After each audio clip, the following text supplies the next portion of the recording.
اعوذ باللہ من الشیطان الرجیم بسم اللہ الرحمن الرحیم الحمد للہ والصلاة والسلام علی رسول اللہ وآلہ آل اللہ واللعنۃ الدائمۃ علی اعدائہم اعداء اللہ من یوم عداوتہم الی یوم لقاء اللہ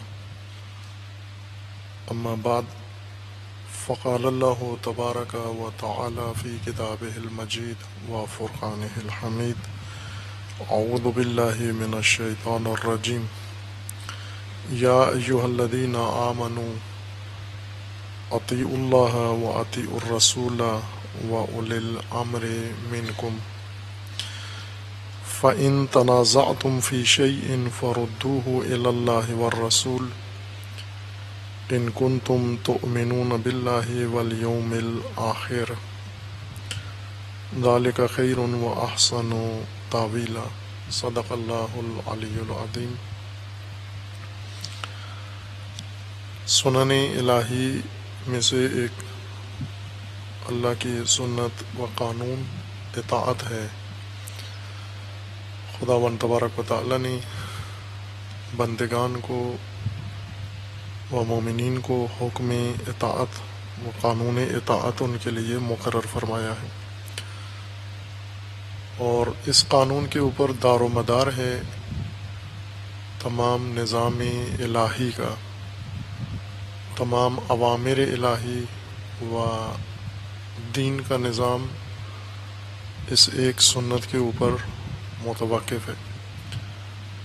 اطاعت سے مراد فرامین الہیہ کو بجا لانا ہے، فرمان برداری اور فرمان بری،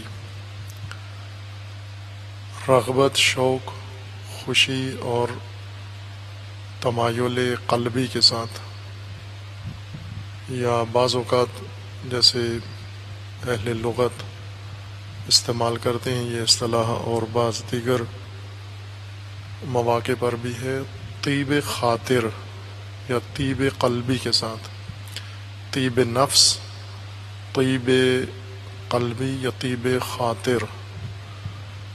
طیب طیب سے ہی ہے، جس طرح طیب ہے اسی سے طیب ہے۔ طیب کا مطلب بھی تمایل ہے، میل، شدید میل۔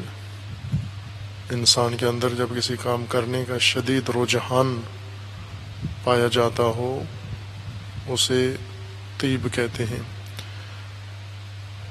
اطاعت طیب نفس کے ساتھ، شدید رجحان کے ساتھ اور رغبت و شوق کے ساتھ اللہ تعالیٰ کے فرامین کو بجا لانا اور ان کے مطابق عمل کرنا ہے، جس طرح سے اوامر الہیہ میں عمل کی حدود ذکر کی گئی ہیں اور عمل کی شکل بیان کی گئی ہے، شرائط ذکر کی گئی ہیں، اور ساتھ ہی اطاعت کے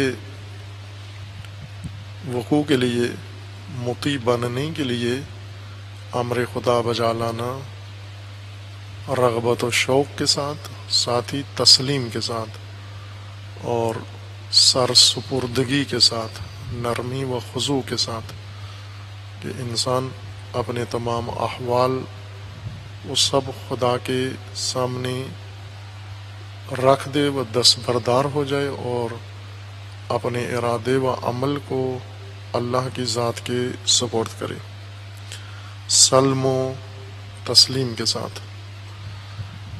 اوامر الہیہ انسان اس وجہ سے بجا لائے چونکہ انسان نے اقرار کیا ہے اللہ تعالیٰ کی فرمان روائی کا، لا الہ الا اللہ، اللہ کے سوا کوئی فرمان روا و کوئی حکم فرما نہیں ہے، فرمان روائی مطلق فقط خدا کی ذات ہے۔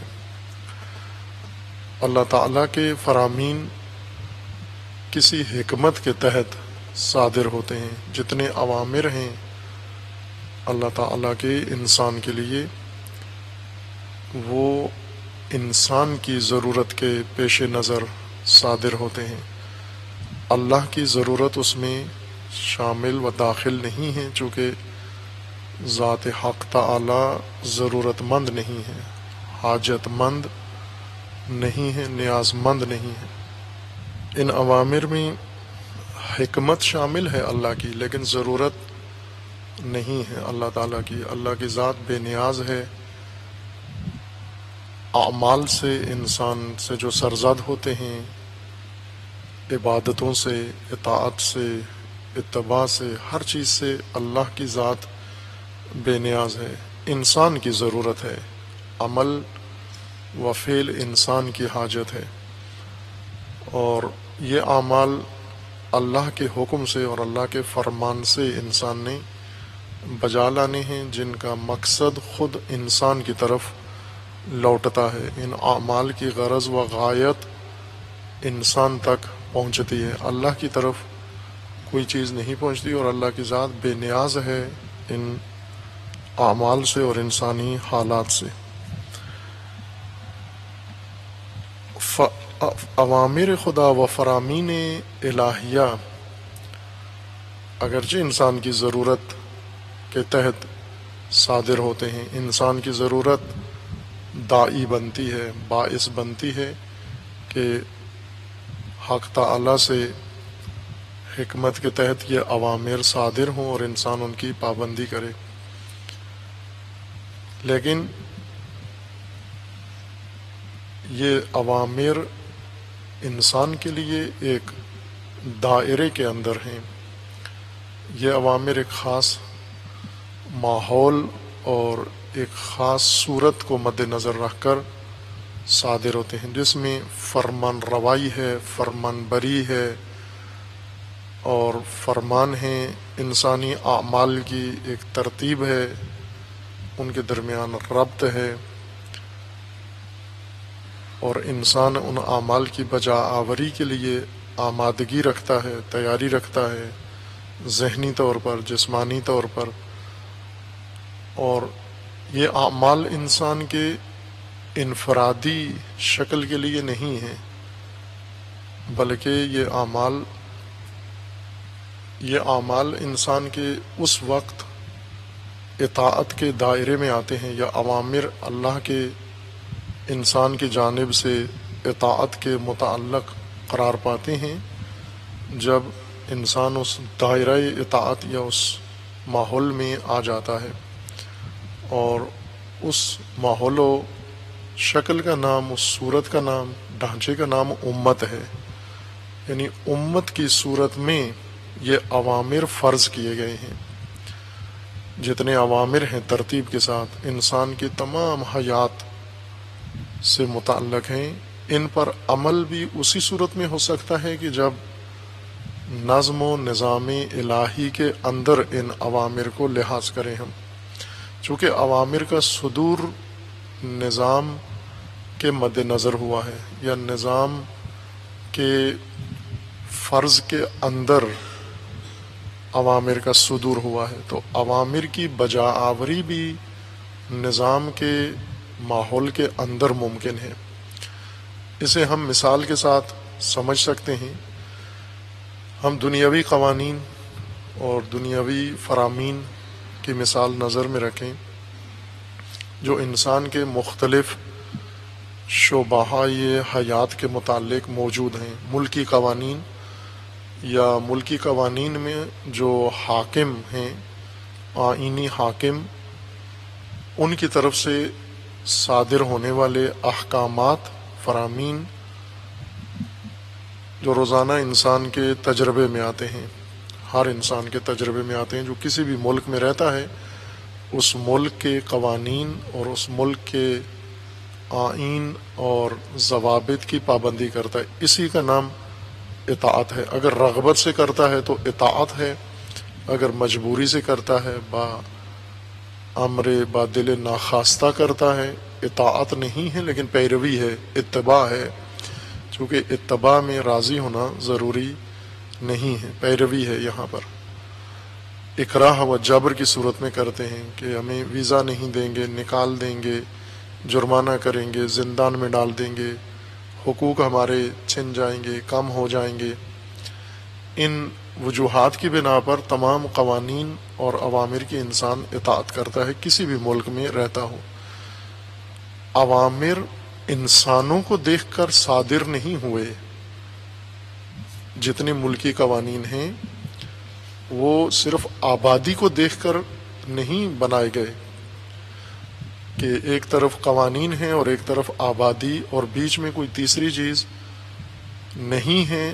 آبادی اور قوانین کے درمیان جو واسطہ بنے یا جو باعث بنے کہ اس آبادی کے لیے قوانین صادر ہو جائیں۔ مثلا ہم اپنے ملکی قوانین کو دیکھیں کہ ملکی قوانین تدوین ہوئے ہیں اور تقنین کرنے والوں نے جنہوں نے یہ قوانین آئین بنائے ہیں یا کسی دوسرے سے نقل کیے ہیں، کسی ملک دوسرے ملک کا آئین لے کر اس میں تبدیلی کر کے مؤنث مذکر کی، مسلمان غیر مسلمان کی، باقی قوانین وہی لاگو کر کے پیش کر دیے ہیں۔ اسی طرح وہ ہوتا ہے، ہر نئی قانون سازی پرانے قوانین کی روشنی میں ہوتی ہے۔ پرانے قوانین کے اوپر کچھ تبصرے اضافہ کر کے، کچھ ان میں سے چیزیں حذف کر کے، مٹا کے، ختم کر کے نیا قانون قرار دیتے ہیں۔ نیا قانون ہمیشہ نئے معیاروں پر نہیں ہوتا، نئے قدروں پر نہیں ہوتا اور نئی بنیادوں پر نہیں ہوتا، پرانے قوانین میں ہی رد و بدل کر کے نئے قوانین کی شکل دی جاتی ہے۔ ملکی آئین جب قوانین اس کے اندر مقرر کیے گئے تو صرف یہ چیز نظر میں نہیں تھی کہ اس ملک کے اندر، مثلا پاکستان کے اندر اتنے کروڑ عوام ہیں، اتنے کروڑ نفوس ہیں اور اتنے کروڑ عوام کے لیے ہم اوامر و قوانین بناتے ہیں، صرف آبادی کو مد نظر رکھ کر۔ یعنی قانون ساز کے سامنے فقط یہ پراکندہ منتشر جمعیت ہے، مختلف علاقوں میں رہتے ہیں اور ہر فرد کو اس نے نظر میں رکھا ہوا ہے اور اس کے پیش نظر قوانین بنا رہے ہیں۔ ایسی قانون سازی نہیں ہو سکتی اتنی جمعیت کے لیے۔ مثلا جہاں کروڑوں کی تعداد میں افراد کسی سرزمین پر زندگی بسر کر رہے ہوں، ان کے لیے جب قانون سازی کا مرحلہ آتا ہے تو قانون سازی اس طرح سے نہیں ہوتی کہ قانون ساز مردم شماری کراتا ہے، مردم شماری کرا کے پھر اس کے ذہن میں اتنے نفوس ہیں، مثلا پاکستان کی مردم شماری کروائیں اور معلوم ہو جائے کہ یہ 20 کروڑ ہیں، فرض کریں تو 20 کروڑ عوام کو مد نظر رکھ کر وہ قوانین بنانا شروع کر دیتے ہیں کہ 20 کروڑ عوام میں اتنی عورتیں ہیں، اتنے مرد ہیں، اتنے تعلیم یافتہ ہیں، اتنے غیر تعلیم یافتہ ہیں، اتنے کسان ہیں، اتنے صنعت کار ہیں، اتنے متعلم ہیں، اتنے معلم ہیں، اور اب ان کے لیے قانون بنانا شروع کر دیں۔ بلکہ قانون سازی کے لیے جمعیت، اسی جمعیت کے لیے قانون بنانا ہے، لیکن جمعیت کی پہلے طبقہ بندی کی جاتی ہے، جمعیت کو طبقات میں لایا جاتا ہے نظم ایجاد کرنے کے لیے، منظم کرنے کے لیے۔ ان کی اجتماعی شکلیں فرض کی جاتی ہیں، ان کے اجتماعی پہلو مد نظر رکھے جاتے ہیں، ان کے زندگی کے پیشہ اور کاروبار سے متعلقہ مختلف عناوین کے تحت ان کی طبقہ بندی کی جاتی ہے، اور اس طبقہ بندی کے بعد، اس درجہ بندی کے بعد پہلے ان کے لیے ایک نظم مقرر کیا جاتا ہے۔ احکام و قوانین بنانے سے پہلے انہیں تقسیم کیا جاتا ہے، منظم گروہ میں یا شکلوں میں انہیں تقسیم کیا جاتا ہے، اور منظم گروہ ان کے تشکیل دیے جاتے ہیں۔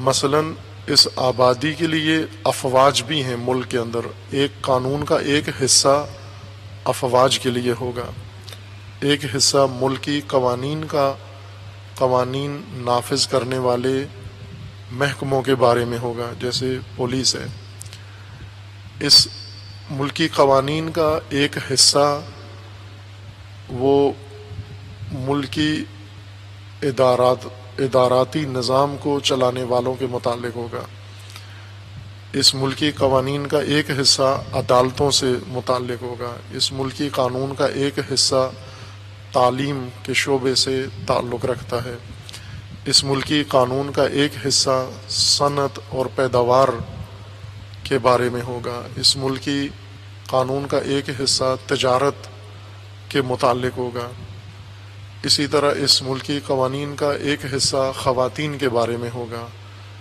اور گھریلو امور کے بارے میں ہوگا۔ ایک ملکی قوانین کا حصہ اختلافات، نزاع و جدال جو انسانوں میں پیش آ جاتا ہے اس کے حل و فصل کے لیے یہ قانون بنایا جائے گا۔ قانون اس طرح سے احکام پھینکے نہیں جاتے بنا بنا کے، جس طرح بعض لوگ ہوتے ہیں یہ کام کرتے ہیں کہ کوئی چیز بناتے جاتے ہیں اور پھینکتے جاتے ہیں، بنا بنا کے پھینک کے ڈھیر لگا دیا، اور اس ڈھیر میں آ کر اب سب آئیں اپنی اپنی ضرورت کی چیز بنا کے ہم نے پھینک دی، اب ڈھیر سے اٹھا کے لے جائیں۔ قانون سازی جب کی جاتی ہے جس طبقے کے لیے، جس ملت کے لیے، جس قوم کے لیے کی جائے، اس قوم کی اس منتشر جمعیت کے لیے نہیں کی جاتی۔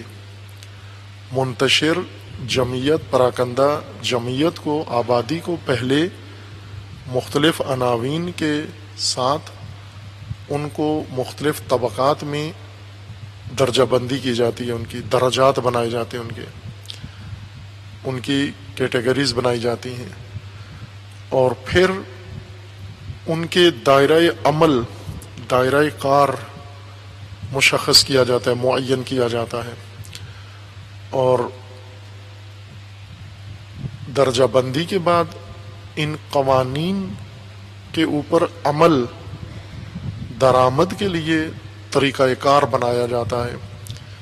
الگ سے قوانین بنائے جاتے ہیں جو قوانین کے اجراء اور قوانین کے نفاذ کو یقینی بناتے ہیں، ایسے قوانین جو قوانین کے تحفظ کے لیے ہیں،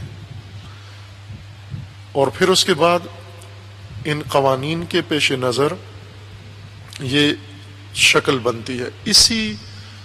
اس طرح کی قانون سازی کو ہم تعبیر کرتے ہیں کہ یہ اگر نظریے کی بنیاد پر ہو تو یہ آئیڈیالوجی ہے، یہ مکتبی قانون سازی ہے، نظریاتی بنیادوں کی قانون سازی ہے، آئینی قانون سازی ہے، دستوری قانون سازی ہے، اگر اس طرح سے قانون سازی کی جائے۔ لیکن اگر اس طرح سے قانون سازی ہو کہ کچھ افراد بیٹھے ہوئے ہوں اور وہ قوانین بناتے رہیں، کبھی مثلا ایک قانون بنایا انہوں نے لوگوں کے لیے، مثلا کھانے پینے کا ایک قانون بنایا، علاج معالجے کا ایک قانون بنایا، نزاع و جھگڑے کا ایک قانون بنایا، تعلیم و تربیت کا، تو اس طرح کھچڑی جس طرح بنی ہوتی ہے، کھچڑی محاورہ ہے، ایسا کھانا یا ایسی شکل ہوتی ہے جس میں ساری چیزیں ایک ہی دیگ میں ڈال دی جاتی ہیں، اور جو آئے اس کو پھینکتے جو دیگ میں اور اس کو پکا کے تیار کر دیں، اور نام اس کا کھچڑی رکھ لیں آپ اس کو۔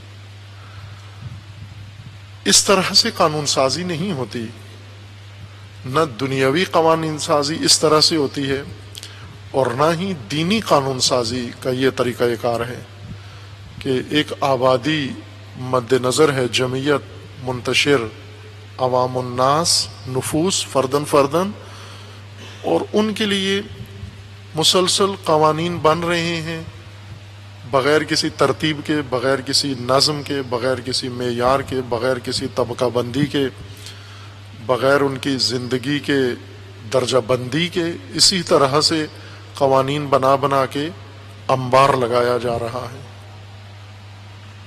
قانون سازی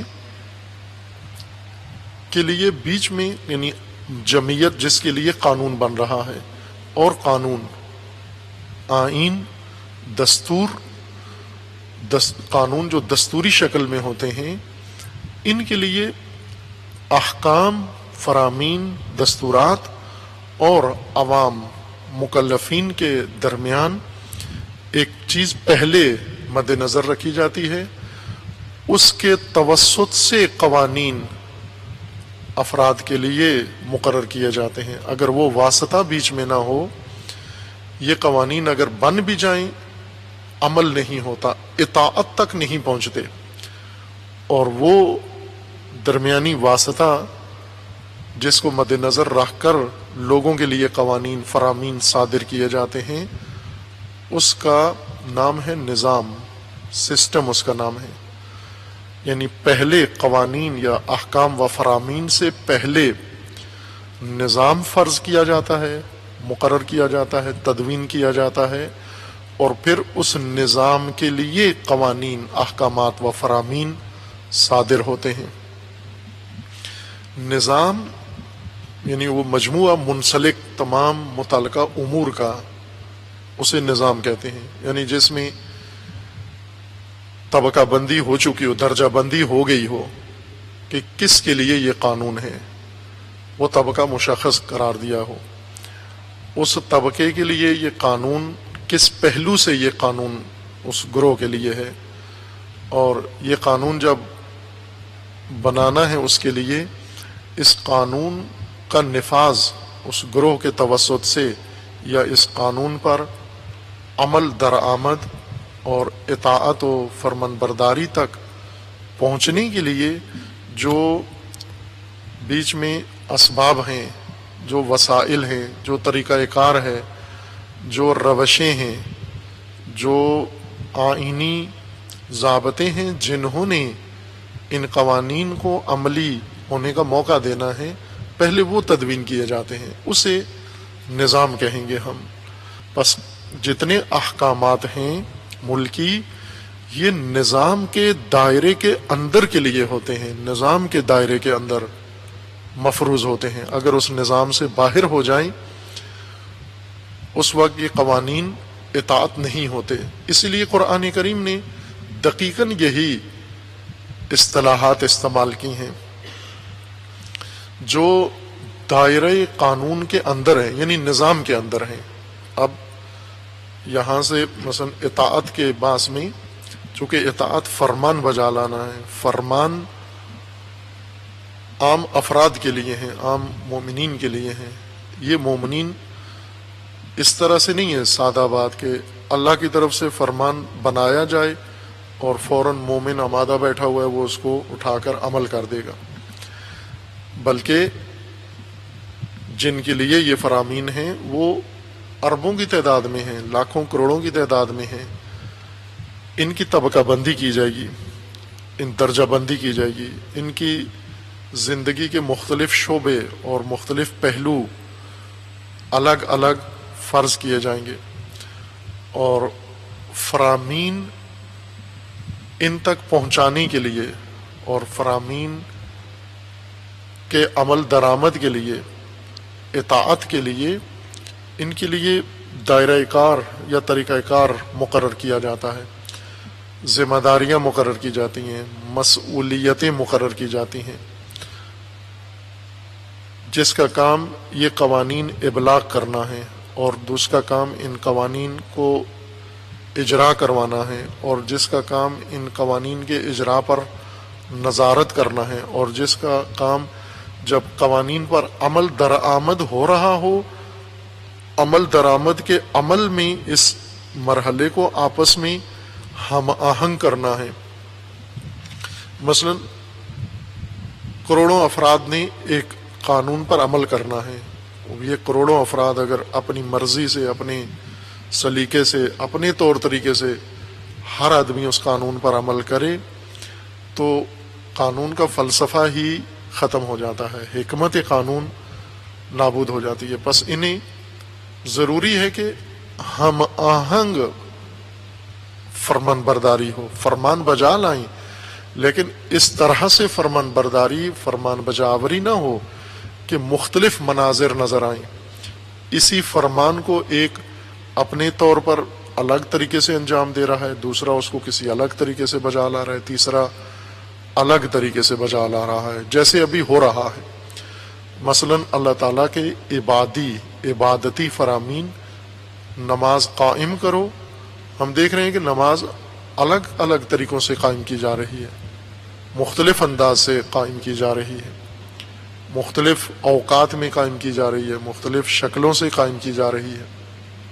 یہ خلل ہے، یہ اطاعت کے اندر یہ پیچیدگی ہے، یہ نہیں ہونا چاہیے۔ ایک امر ہے، ایک فرمان اللہ کی طرف سے، وہ ایک فرمان دسیوں طریقوں سے نہیں عملی ہونا چاہیے، اطاعت ہونا چاہیے۔ ایک فرمان ایک صورت میں اطاعت ہونا چاہیے۔ یہ کب ممکن ہے اس ہرج و مرج سے بچنا؟ جب نظام کے اندر احکام کو لحاظ کریں ہم، جس طرح احکام بنتے ہوئے، بناتے ہوئے، مقرر کرتے ہوئے، جعل کرتے ہوئے شارع مقدس نے انہیں نظام کے اندر فرض کر کے مقرر کیا ہے کہ اس نظام میں یہ فرمان رکھا گیا ہے، اسی طرح مرحلہ اطاعت میں اسی نظام کے اندر یہ فرمان قابل عمل ہے۔ اگر بیچ میں سے یہ واسطہ نظام کا ہٹا دیں اور فقط مامور ہوں، آمر اور امر، آمر نے امر کیا ہے اور مامور کو پہنچایا ہے یہ امر، اور اب مامور نے اپنے طور پر اس کو بجا لانا ہے، اگر اس طرح سے منتشر ہو کر، انفرادی طور پر الگ الگ ہو کر سب قوانین پر عمل کریں، فرض کر لیں، اول تو یہ ناممکن ہے، یعنی اس طرح ملکی قوانین پر بھی عمل درآمد نہیں ہو سکتا کہ بیچ میں سے ہم نظام کو ہٹا لیں اور ملکی قوانین کو بلا واسطہ عوام کے سامنے رکھ دیں اور عوام خود سے ملکی قوانین پر عمل درآمد شروع کر دیں۔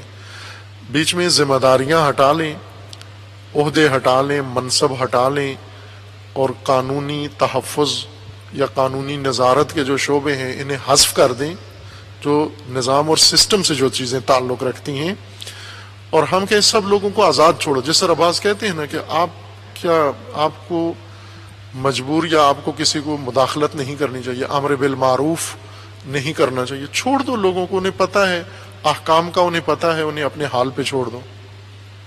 یہ دین کے احکام کے بارے میں لیبرل، سیکولر، پلید آلودہ ذہنیت جس کے اندر خلل آ گیا، وائرس آ گیا ہے، وہ دین کے احکام کے بارے میں یہ تبصرہ جھاڑتے ہیں کہ لوگوں کو اپنے حال پہ چھوڑ دیں، آپ قوانین انہیں پہنچا دیں، بتا دیں، بس کافی ہے، پھر اس کے بعد آپ کا تعلق ختم ہو جاتا ہے۔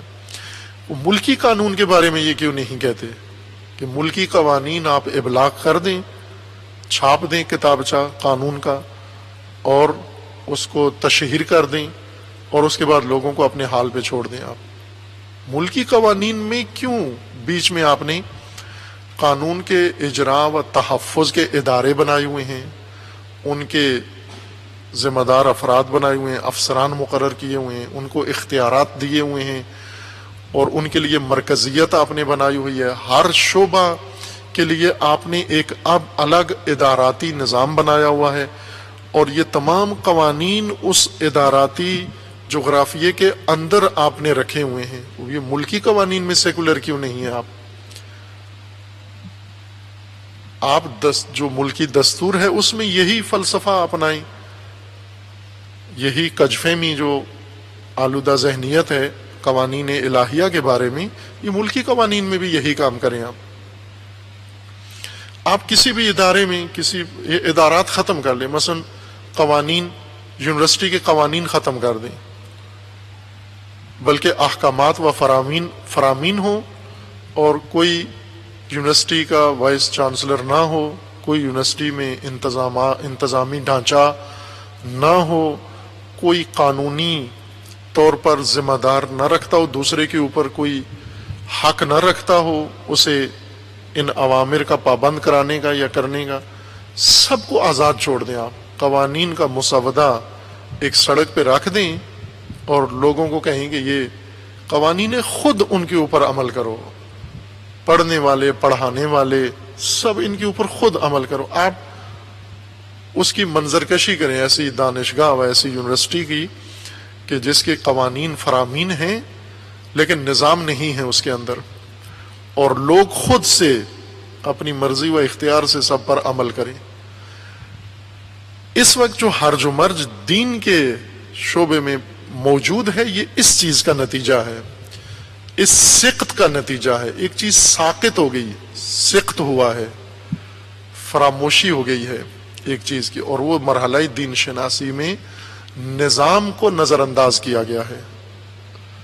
سخت اشتباہ، بڑا اشتباہ، ایسا اشتباہ جس نے ناقابل تلافی نقصان دین کو پہنچایا ہے، مذہب کو پہنچایا ہے، اللہ کے احکام کو پہنچایا ہے، اور جس نے میدان غیر الہی قوانین کے حوالے کر دیا ہے، جس نے بندگان خدا کے نمائندوں کے علاوہ طاغوتوں کے سپرد کر دیے ہیں.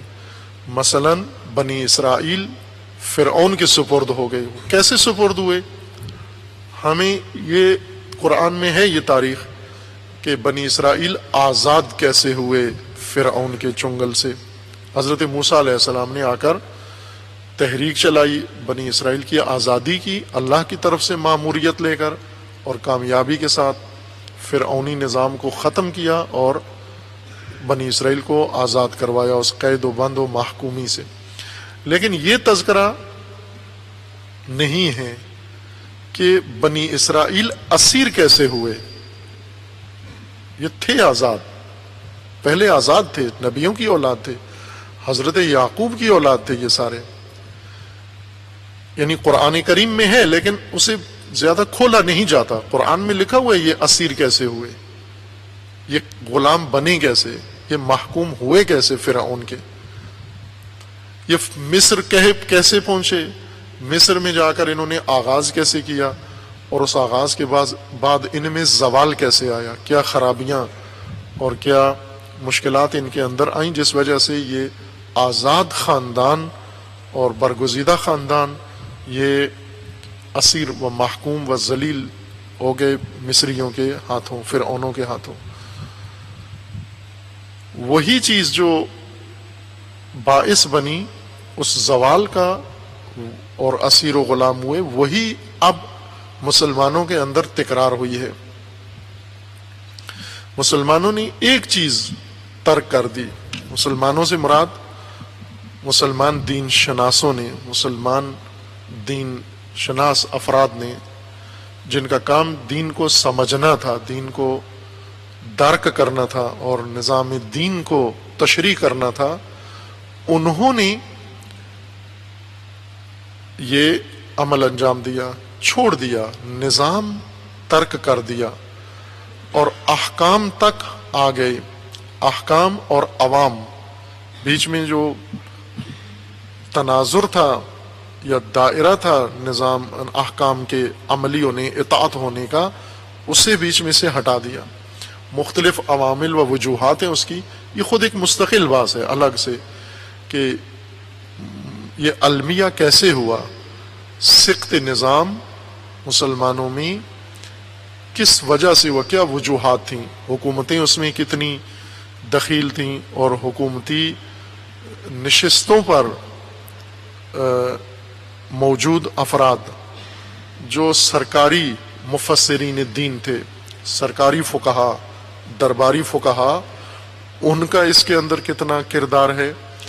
اور آہستہ آہستہ پھر جو اثر اس کا عام لوگوں کے اوپر، عام علماء کے اوپر پڑنا شروع ہوا، اور محدودیت ان کے ذہنوں میں آتی گئی، ان کی فہم میں پیدا ہوتی گئی، تنگ نظری آتی گئی، تنگ فہمی آتی گئی، اور اس طرح دین سمٹتا گیا.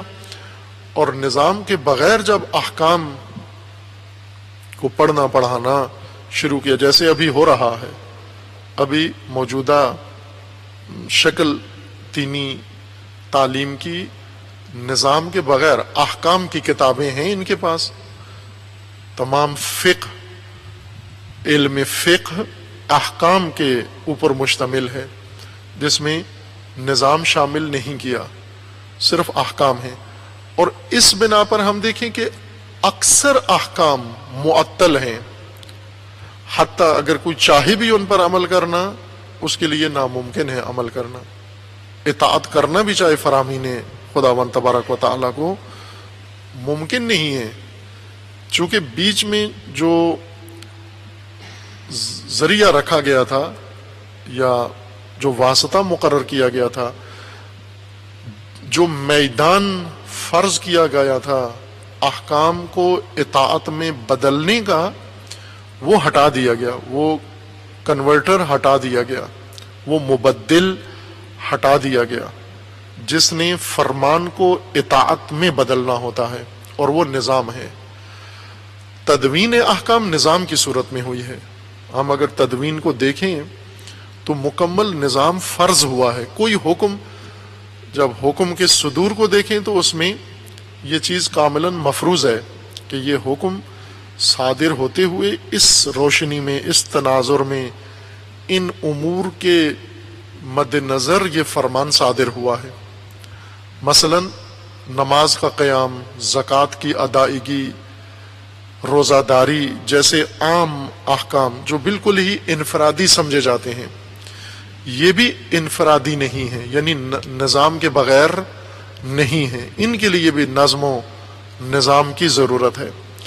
یہ بھی ایک خاص دائرے کے اندر رکھے گئے ہیں، یعنی میدانی اطاعت ان کے لیے مد نظر رکھا گیا ہے. اس میدان میں اطاعت ہوں. آپ آج دیکھ لیں کہ احکام ہیں، مثلا روزے کے احکام میں سے ایک نمونہ میں بتاتا ہوں ہرج و مرج کا. نظام نہ ہونے کی صورت میں احکام میں کیسے الجھن پیدا ہو گئی ہے، وہ سخت کتنا اثر انداز ہو رہا ہے. اور وہ ہے ماہ رمضان کا آغاز، چاند، بالکل ابتدائی مسئلہ، یا ماہ رمضان کے اختتام کا اعلان و چاند، عید کا چاند اور رمضان کا چاند. یہ اس وقت مسلمانوں کے اندر بہت بڑی الجھن بن گئی ہے. تمام فرقوں کے اندر، تمام ایک ہی ملک کے اندر ہرج و مرج موجود ہے، اور ایک ہی قوم کے اندر ہرج و مرج موجود ہے، ایک گاؤں کے اندر ہرج و مرج موجود ہے، ایک چھوٹے سے محلے یا ایک گھر کے اندر عطا. یہ پھر پریشانی و الجھن ہے. ایک گھر کے اندر یا مختلف مسلک سے تعلق رکھنے والے رہتے ہیں، یا ایک ہی مسلک سے تعلق رکھنے والے ایک ہی گھر کے اندر مختلف ائمہ مجتہدین کے مقلد ہیں، اور تقلیدیں مختلف ہیں ان کی، اور تقلیدی اقوال اثر انداز ہوتے ہیں. ایک ہی گھر میں ایک کی عید ہوتی ہے، ایک کی نہیں ہوتی. ایک کا رمضان شروع ہو گیا ایک ہی گھر کے اندر، ایک کا رمضان شروع ہو گیا ایک کا نہیں ہوا. شوہر کا رمضان شروع ہے، بیوی آزاد ہے، بیوی نے روزہ نہیں رکھا کیونکہ چاند ثابت نہیں ہے اس کے مرجع کے مطابق یا اس کے مجتہد کے فتویٰ کے مطابق بیوی کے لیے چاند ثابت نہیں ہے. ماں باپ نے روزہ رکھا ہوا ہے، اولاد نے نہیں رکھا ہوا ہے، سارے متدین ہیں. اس طرح سے یہ ہرج و مرج نیچے تک، آخری سطح تک، نچلی سطح تک قائم ہو گیا ہے.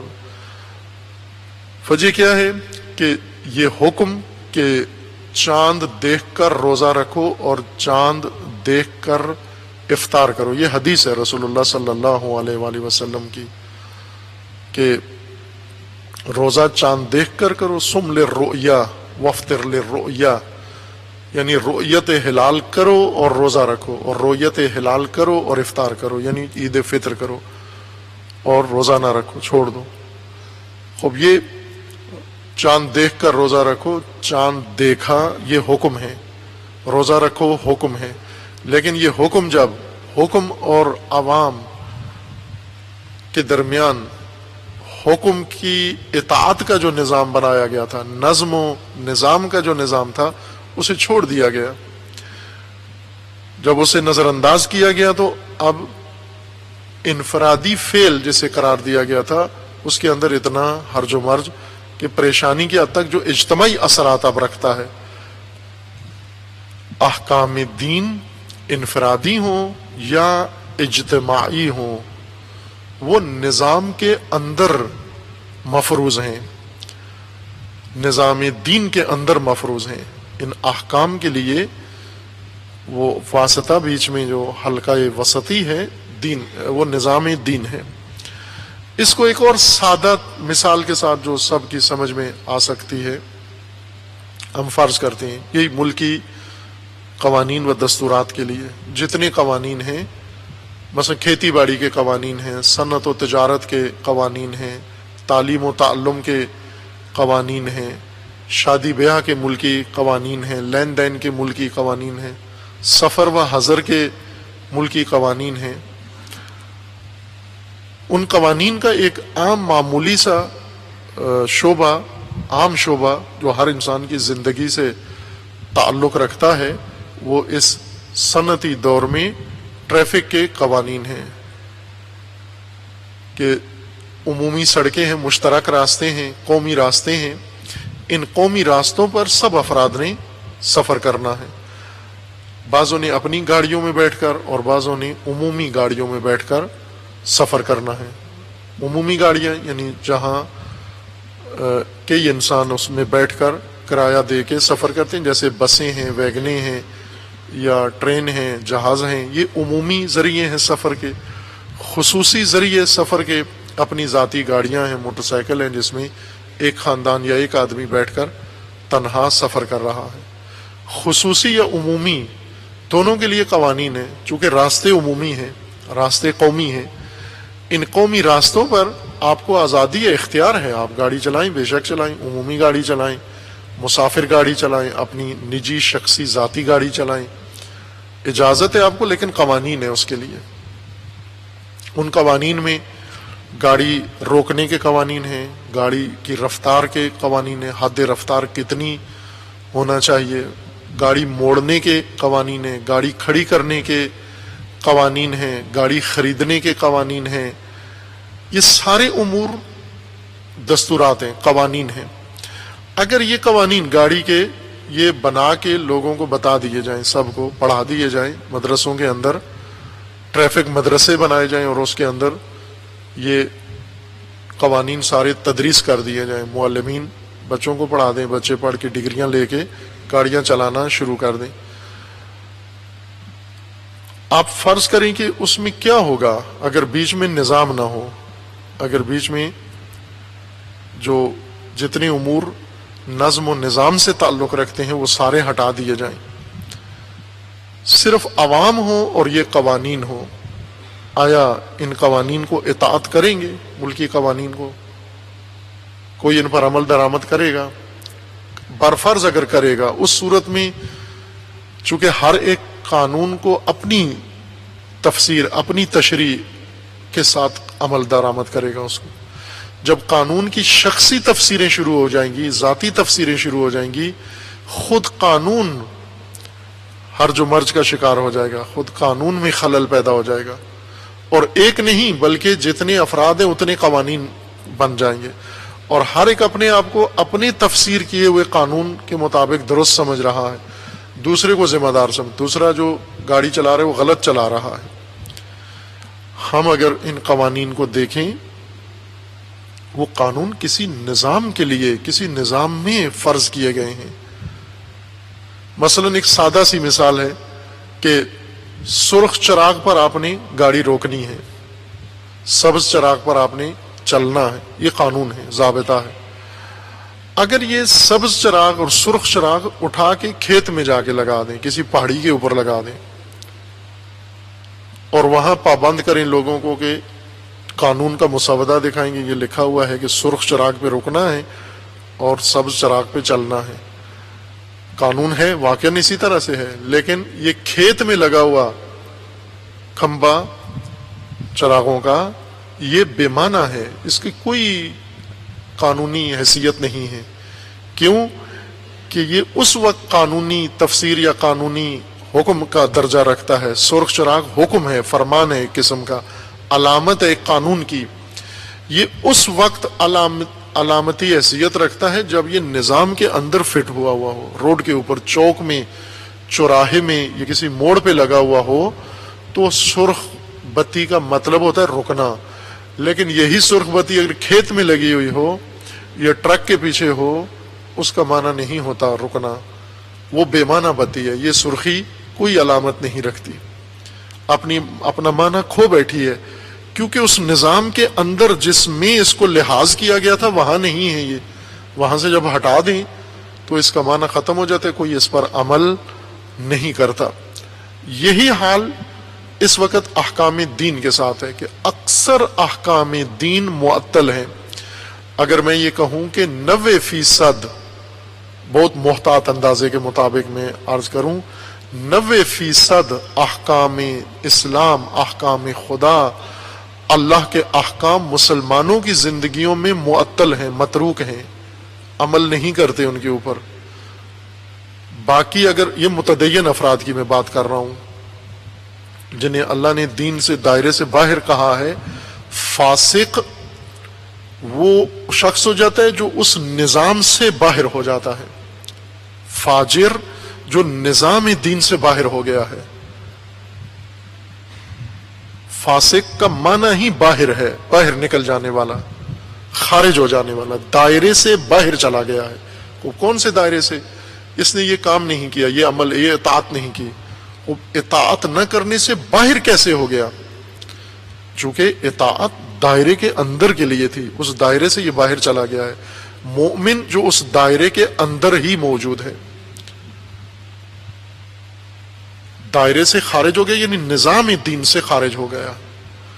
90% احکام معطل ہیں، اور اگر کوئی انسان عمل کرنا بھی چاہے، مومن متدین ان احکام پر عمل نہیں کر سکتا. مثلا اس وقت اگر کوئی مومن تمام مالی لین دین میں اللہ کے فرامین پر عمل کرنا چاہے، کر سکتا ہے، جبکہ مالی نظام، بینک کا نظام، لین دین کا نظام، خرید و فروخت کا نظام اللہ کا نہیں ہے، اور اس میں اللہ کے احکام کی کیسے اطاعت ہو؟ آپ حکم اللہ کا لے کر آئے ہیں، نظام طاغوت کا ہے. طاغوت کے نظام میں اللہ کے احکام لاگو کرنا چاہتے ہیں، عجیب معجزہ کرنا چاہتے ہیں جو اللہ نے نبیوں سے بھی نہیں کروایا. اللہ تعالیٰ نے یہ نہیں فرمایا موسیٰ میرے احکام لے جا کر فرعون کے نظام میں نافذ کر دو، فرعون کا نظام قائم رہے، اس کے ساری ڈھانچہ اس کا قائم رہے، صرف احکام میرے ہو جائیں وہاں پر، باقی ہر چیز فرعونی ہی ہو. یہ تو آسان تھا فرعون ڈبونے سے. جو کام حضرت موسیٰ کے ذمہ لگایا گیا وہ مشکل تھا، یہ آسان تھا. فرعون بھی راضی رہتا کہ ٹھیک ہے، میری الوہیت کو آپ نے چیلنج نہیں کیا. اس نے کہا بھی تھا کہ اگر آپ نے میرے علاوہ کسی کو الہ اخذ کیا تو میں سزا دوں گا آپ کو. وہ بھی صورت میں جو معجزہ آج مسلمان کرنے جا رہے ہیں اور کر رہے ہیں یہ نہیں ہو سکتا. طاغوت یعنی اللہ کے علاوہ کسی کا نظام، غیر اللہ کا نظام. اللہ کے فرامین اللہ کے نظام میں قابل عمل ہیں. وہ مثال جو پہلے دی تھی اطاعت کے زمرے کے لیے افواج کی، کہ وہ شعبہ جس میں واقعاً عملی اطاعت نظر آتی ہے، ان کے جتنے افراد ہیں کسی بھی درجے اور رینک سے کے ہوں، وہ مافوق کے یا مجموعے کے فرامین کی اطاعت کرتے ہیں. اور اطاعت کا معنی بھی ان کے اوپر صادق آتا ہے، رضا و رغبت و تسلیم کے ساتھ، خضوع کے ساتھ یہ کام کرتے ہیں. لیکن آپ افواج میں وہی کام کریں جو مسلمانوں کے ساتھ ہوا ہے.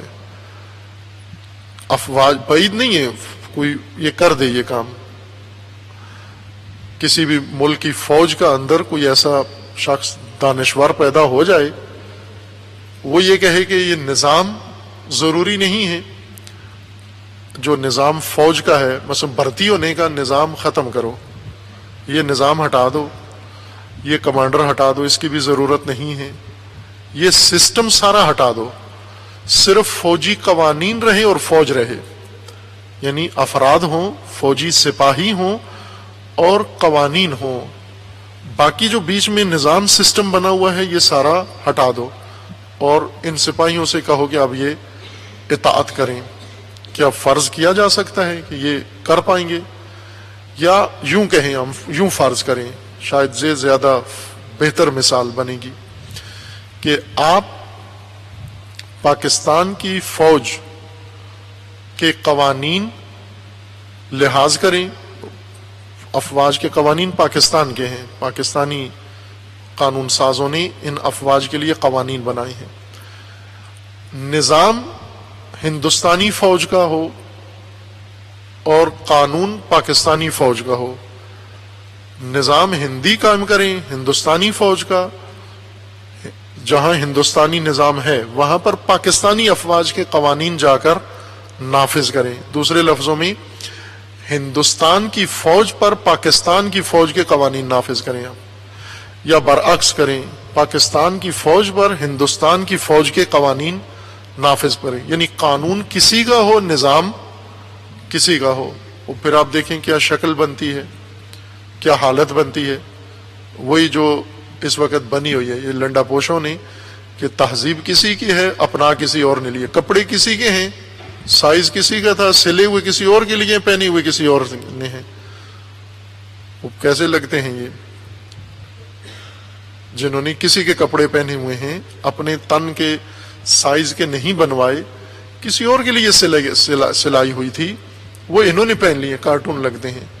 یہی ہوتا ہے کہ کسی نظام کے لیے قوانین اس ملک سے، اس نظام سے اٹھا کر کسی دوسرے نظام میں لے کر آئیں، فٹ نہیں بیٹھتے، اطاعت کے قابل نہیں ہوتے، عمل نہیں ہو سکتا ان کے اوپر. دینی قوانین کے ساتھ یہ المیہ ہوا ہے کہ اللہ کے قوانین محفوظ رکھے. نظام جو اللہ نے ان قوانین کے لیے میدان رکھا تھا وہ بیچ میں سے ہٹا دیا. نظام غیر الہی، غیر دینی احکام فرامین اللہ کے. اب آئیں دیکھیں ان احکام کو، متدینین کی زندگیوں کو دیکھیں جو دیندار ہیں. آیا یہ احکام الہیہ پر عمل جب کرنا چاہتے ہیں کہ 100% میں حکم خدا پر عمل کرنا چاہتا ہوں، تمام فرامین خدا بجا لانا چاہتا ہوں، وہ بجا لا سکتا ہے؟ وہ کوئی مسلمان کسی بھی ملک کا فرض کریں، اب اگر اللہ کے فرامین بجا لائے گا، ملکی قوانین اکثر اس کو توڑنے پڑیں گے. اور ملکی قوانین توڑنا جرم ہے، ملکی قوانین توڑنا سزا ہے، ان کی خلاف ورزی شمار ہوگی، جرم شمار ہوگا. اس مخمسے کے اندر مسلمان نے اپنے آپ کو ڈال لیا ہے. سمجھوتا کیا کیا ہے کہ کوئی فرق نہیں پڑتا ہے. ان میں سے جو ہو سکتے ہیں، وہ نماز تو کسی جگہ بھی پڑھی جا سکتی ہے، نظام کوئی بھی ہو. نظام سے نماز کا کیا تعلق ہے؟ ہم کسی بھی نظام میں نماز تو پڑھ سکتے ہیں، کسی بھی نظام میں روزہ تو رکھ سکتے ہیں، کسی بھی نظام میں زکوٰۃ تو دے سکتے ہیں، کسی بھی نظام میں فلاں کام تو کر سکتے ہیں. اس طرح سے انہوں نے سمجھوتا کیا ہے اور کم از کم دین کی حد پر آ گئے ہیں.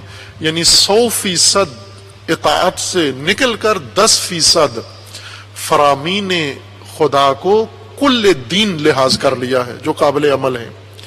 وہ 10% جو قابل عمل ہیں نظام سے ہٹ کر کسی بھی نظام میں جن میں اتنی گنجائش ہے، ان کو کل دین لحاظ کر لیا. یہ مکمل دین ہے ہمارا، اور ہم کامل مسلمان ہیں یہ 10% انجام دے کر، اور مطیع ہیں، اور حق اطاعت ہم نے انجام دے دیا ہے.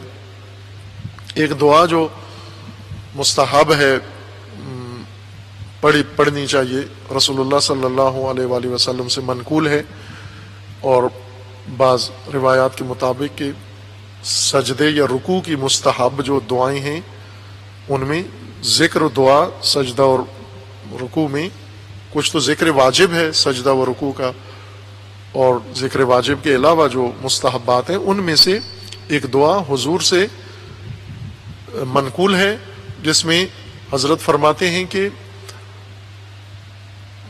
ربنا ما اطعتک حق الطاعہ. یہ رسول اللہ کا فرمان ہے کہ اے پروردگار، میں نے حق اطاعت ادا نہیں کیا، تیری اطاعت کا حق مجھ سے ادا نہیں ہوا. ما اطعتک حق الطاعہ یا ما اطعناک حق الطاعہ، ہم تیری اطاعت کا حق ادا نہیں کر سکے۔ حق اطاعت نہیں ہے عزیزان۔ 10% دین کو کل دین سمجھنا، 100% سمجھ لینا۔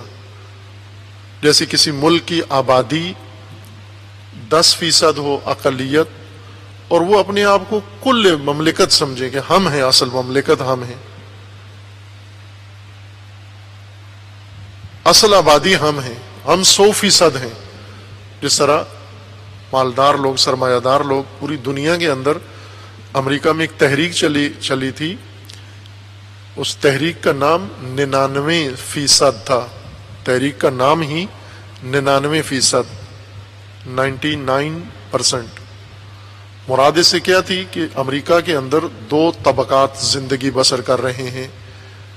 ایک طبقہ ایسا ہے جو اس معاشرے کے، اس آبادی کا 1% شمار ہوتے ہیں، اور دوسرا طبقہ ہے جو اس معاشرے کے 99% شمار ہوتے ہیں۔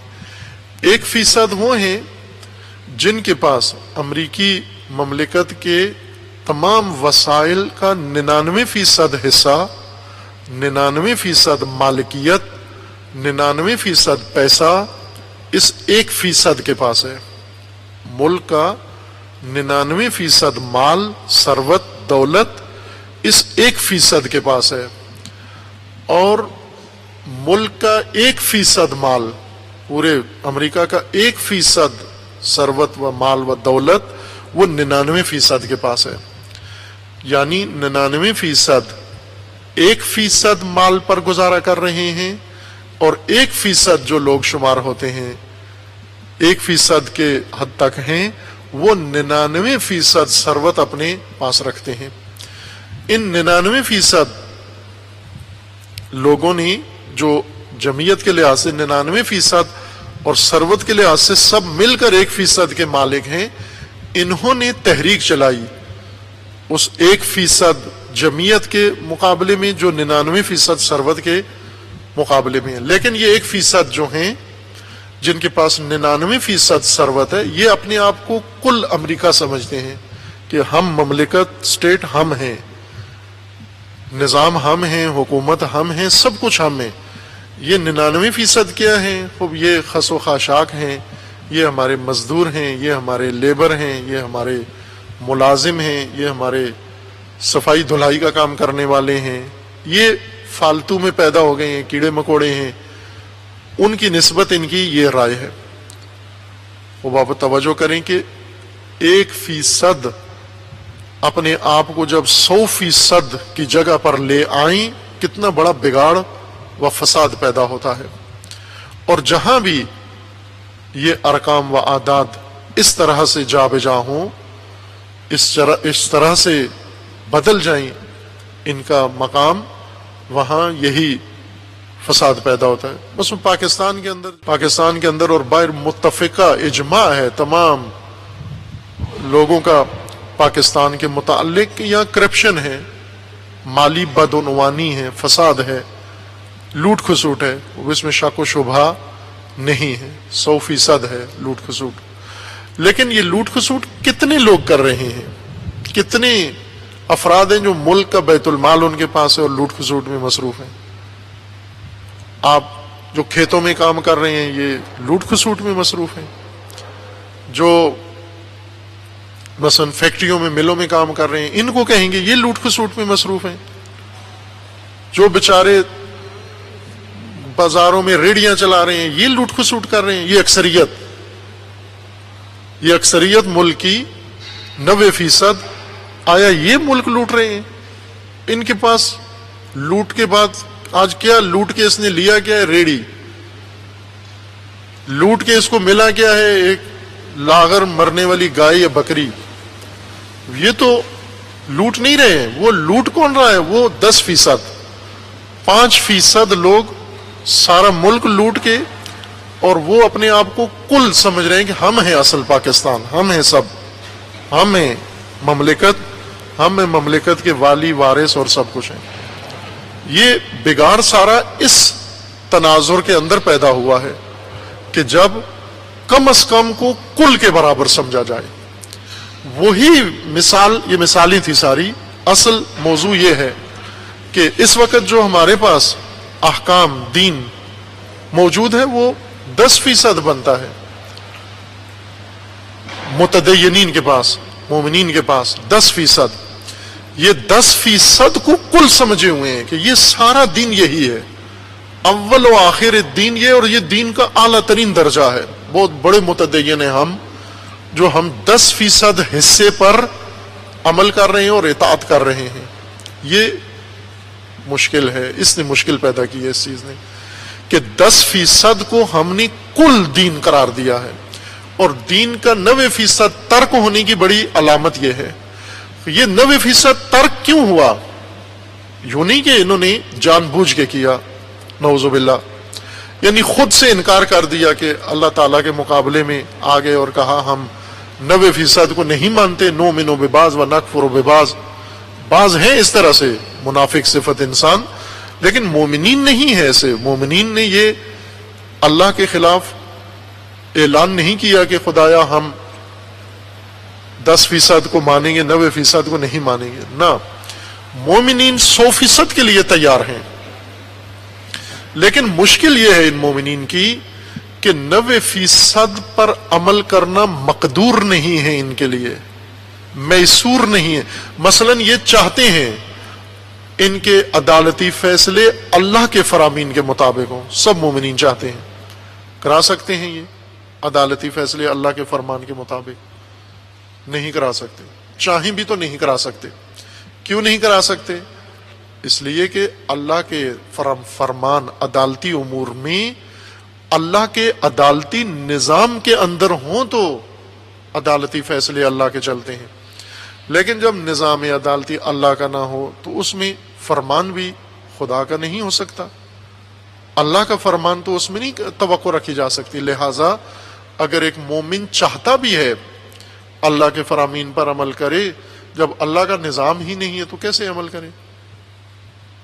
وہ تجارت کرنا چاہتا ہے اور تجارت میں تمام قوانین اللہ کے مد نظر رکھنا چاہتا ہے، 100% عمل کرنا چاہتا ہے فرامین خدا پر، اور اس کے مطابق تجارت کرنا چاہتا ہے، لین دین کرنا چاہتا ہے. کر سکتا ہے؟ ناممکن ہے اس کے لیے. اسے 90% احکام تجارت کے چھوڑنا پڑیں گے. کیوں؟ اس وجہ سے چھوڑنا پڑیں گے کہ جس نظام میں وہ 90% پر عمل کرنا ہے وہ نظام ہے ہی نہیں ہے. بس 90% دین یقیناً ترک ہو جاتا ہے اگر اللہ کے نظام کو نظر انداز کر کے فقط اللہ کے احکام اور اللہ کے فرامین سنتے اور سناتے رہیں. اس وقت آپ ماہ مبارک رمضان ہے اور آپ دیکھ لیں مومنین کے دل آمادہ ہیں اور اللہ کے فرامین سنتے بھی ہیں، وہ سنائی بھی جاتے ہیں، تقریریں ہوتی ہیں، مجالس ہوتی ہیں، دروس ہوتے ہیں، میڈیا کے اوپر، مساجد کے اوپر، عبادت گاہوں کے اندر اللہ کے فرمان آ رہے ہیں. لیکن یہ فرامین سننے کے بعد اطاعت کا میدان کتنا ہموار ہے، تنگ ہے دائرہ اطاعت. اگر ایک مومن چاہتا بھی ہے میں عمل کروں، وہ میدان ہی نہیں ہے عمل کرنے کا.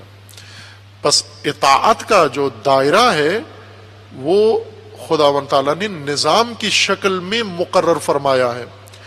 اطاعت فرمان بجا لانے کو کہتے ہیں. جس میدان عمل میں یہ فرمان بجا لایا جائے وہ نظام الہی ہے. میدان چاہیے فرمان کی بجا آوری کو.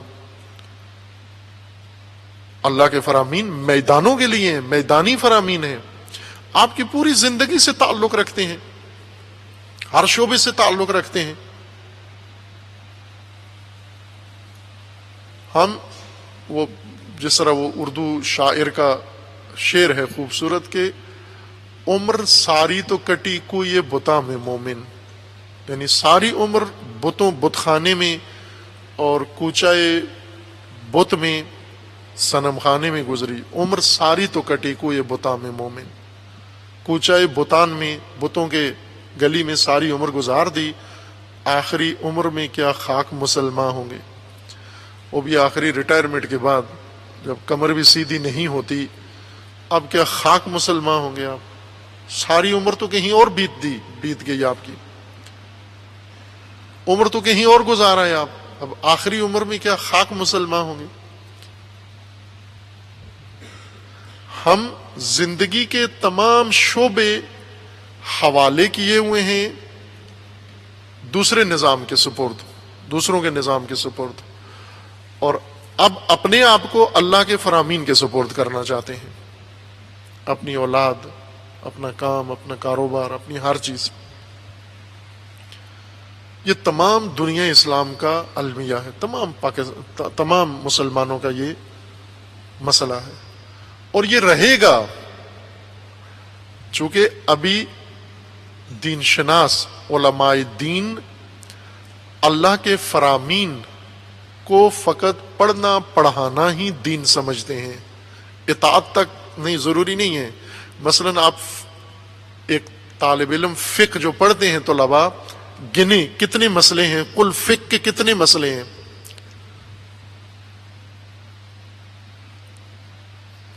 توضیح المسائل میں چھانٹی کیے ہوئے مسائل ہوتے ہیں، سارے مسائل نہیں ہیں۔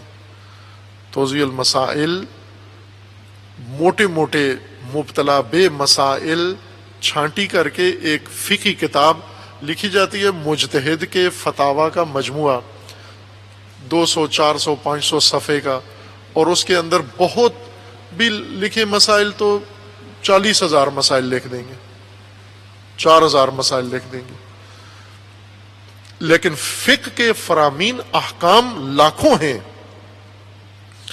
اگر تمام احکام الہی کی کتاب بنائی جائے، سینکڑوں جلد بنتی ہیں جزیات کے ساتھ،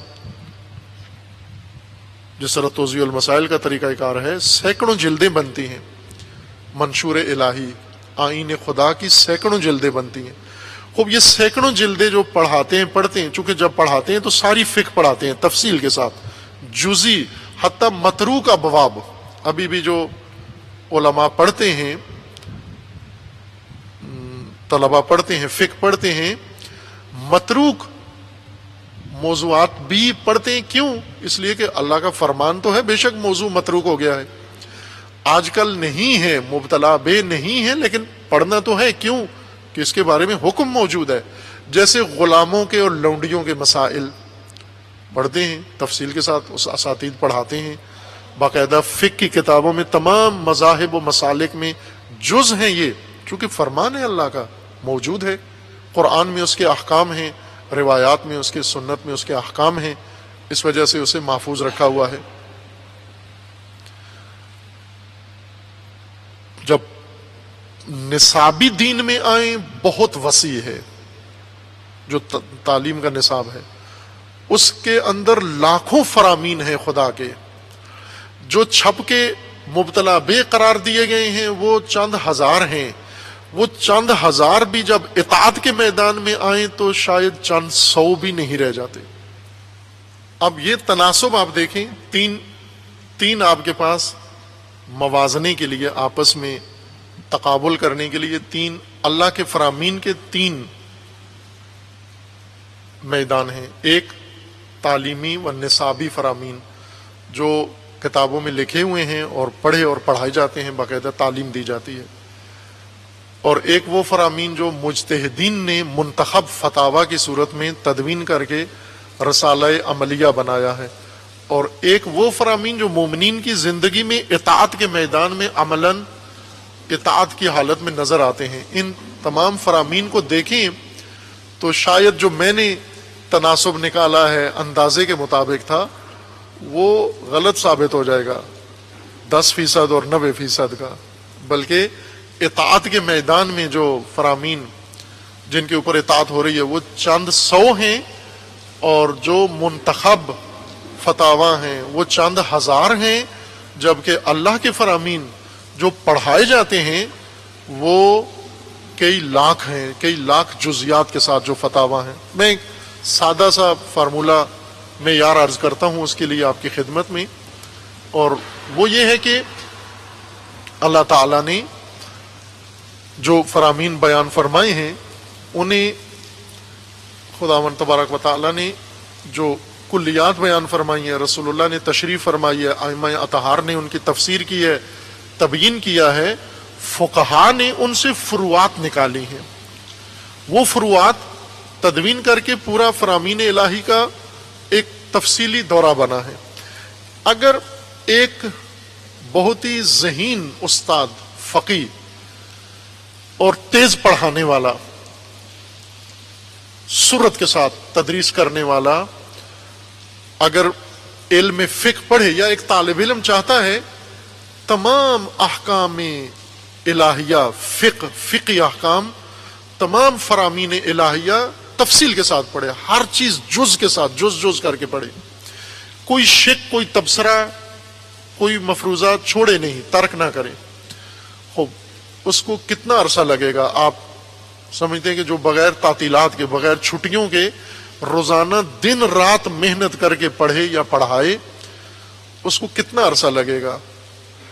ابھی ہمارے پاس جو اساتید ہیں جن کا ایک ریکارڈ ہے، یہ علمی ریکارڈ ہے بعض اساتید کا، کہ انہوں نے، بعضوں نے 30 سال فقہ پڑھائی ہے تفصیل کے ساتھ، مسلسل، ریپیٹ کر کے نہیں، ایک چیپٹر پڑھایا، پھر دوسرا پڑھایا، پھر تیسرا پڑھایا، درس خارج کی صورت میں، کتابوں کی صورت میں، متون کی صورت میں، پھر اسی طرح پڑھاتے گئے، آخر کار ممکن ہے بعض نے 40 سال تک پڑھایا ہے، جیسا میرے ذہن میں ہے کہ 40 سالہ تدریس کا ریکارڈ بھی بعض اساتید کا موجود ہے کہ انہوں نے 40 سال تک پڑھایا ہے خود پڑھنے کے بعد، اور اس کے بعد بھی، اس کے باوجود بھی وہ فقہ کا ایک مکمل دورہ تدریس نہیں کر سکے، سارے فرامین اللہ کے نہیں بیان کر سکے، 40 سال پڑھانے کے بعد بھی تفاصیل کے ساتھ۔ اب آپ خود اندازہ لگا لیں کہ اللہ کے فرامین کی تفصیل کتنی ہے، چونکہ تمام زندگی کے ہر شعبے سے متعلق ہے، اتنے دین کے فرامین ہیں اللہ کے، اور اب آئے اطاعت کے میدان میں آ کر گنے، آپ انگلیوں پر گن سکتے ہیں کہ اتنے فرامین پر اطاعت ہو رہی ہے اور باقی سارا دین متروک و مہجور ہے۔ کیوں مہجور ہے؟ اس وجہ سے مہجور ہے کہ اس کے لیے میدان فراہم نہیں ہے، چاہتے ہیں کریں، جو مومن 10% عمل کرنا چاہتا ہے، یہ 100% پر عمل کرنا چاہتا ہے، لیکن اس کے لیے میدان موجود نہیں ہے، اور میدان اطاعت نظام دین ہے، اطاعت احکام کی پیروی، فرمان کی پیروی، اور نظام میدان اطاعت ہے انسان کے لیے، جہاں پر اس کے لیے پیروی کرنا میسر ہو اور آسان ہو۔ اب ہمارے ہاں جو المیہ ہوا، یعنی صدیوں سے جو المیہ ہو کے چل کے ابھی تک آیا ہے، وہ یہ المیہ ہے کہ نظام دین کو چھوڑ دیا، احکام دین لے لیے، وہ احکام دین منحصر ہو گئے مدرسوں کے اندر، کتابوں کے اندر، نصابوں کے اندر، درسوں کے اندر، اور اطاعت کے میدان تک آتے ہی نہیں، بلکہ فتویٰ بھی نہیں بنے۔ آپ دیکھیں منتخب فتاویٰ جو توضیح المسائل ہیں، یہ عبادت کے احکام ہیں، وہی احکام ہیں جو کسی بھی جگہ پر عملی ہو سکتے ہیں، نظام نہیں چاہیے ان کے لیے اپنے طور پر، لیکن ان میں بھی مشکل ہے۔ جیسے چاند کی مثال دی کہ منتخب فتاویٰ کے اللہ کے فرامین میں ہے کہ چاند حکم خدا، فرمان خدا ہے کہ چاند دیکھ کے روزہ رکھو، چاند دیکھ کے افطار کرو، لیکن خداوند تبارک و تعالیٰ کے اس حکم پر کتنا عمل ہو رہا ہے، کتنا اس کو انسان دکھا رہا ہے، کتنا اس کو کر رہا ہے، کتنا اس پہ اطاعت کر رہا ہے، کتنا کاربند ہے، کتنا فرمان بردار ہے، کتنا مطیع ہے، کتنا اس کو عمل میں لایا ہوا ہے۔ یہ مشکل ہزاروں سال بھی اگر چلتی رہے تو حل نہیں ہوگی، سوائے اس تسلی کے کہ ہم چھوٹے سے مجموعے پر عمل کر کے، اطاعت کے تنگ دائرے میں عمل کر کے، اور اپنے آپ کو کل دین کا مطیع سمجھنا شروع کر دیں۔ یہ ایک غلط فہمی ہے، غلط فہمی ہوتی ہے۔ اللہ تعالیٰ کا فرمان ہے تِلْکَ أَمَانِیکُم، یہ تمہاری آرزویں اور تمہارے اندازے ہیں جو درست نہیں ہوں گے۔ بنی اسرائیل کو اللہ تعالیٰ نے اسی بات پر مذمت کی، توبیخ کی کہ صحیح دیندار مطیع نہیں ہو، چند ایک چیزیں اپنی مرضی کی تم نے چن لی ہیں اور سمجھ رہے ہو کہ اطاعت گزار ہو۔ انشاءاللہ خداوند تبارک و تعالیٰ وہ توفیق لائے کہ ہم سب و تمام مسلمین و آنے والی نسلیں سب کے سب اللہ کے دین کو درست سمجھیں، اللہ کے نظام کو درست سمجھیں، اور خدا کی طرف سے لطف و عنایت ہو مومنین کے اوپر کہ جس طرح اور الطاف خداوند تبارک و تعالی نازل ہیں ان مومنین کے اوپر، کہ خداوند تعالی اطاعت کا میدان بھی تمام مومنین و مسلمین کو فراہم فرمائے انشاءاللہ۔ باقی بعد میں انشاءاللہ بیان کریں گے۔ وصلی اللہ علی محمد وعلی آلہ۔